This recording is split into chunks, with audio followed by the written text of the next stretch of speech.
Let's go. জাকা নাকা বয়ান দিচ্ছে, মাহফিলে মাইকে ওয়াজ করতেছে।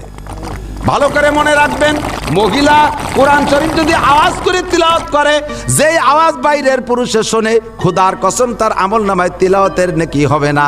ওই আওয়াজ বাহিরের পুরুষে শোনার কারণে আমল নামায় জিনার গুনাহ হবে। তিলাওয়াত করতেছে কোরআন শরীফ, সাথে সাথে কামাই করতেছে জিনার গুনাহ।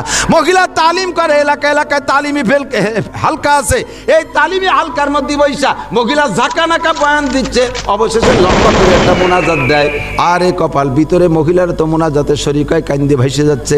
পাশ দিয়ে বাড়ির পাশ দিয়ে বাউন্ডারি ওয়ালের পাশ দিয়ে পুরুষরা যায়, ওরাও যাওয়ার পথে দেয় যে ভিতরে কান্নাকাটির মোনাজাতে শরীক হয়ে গেছে।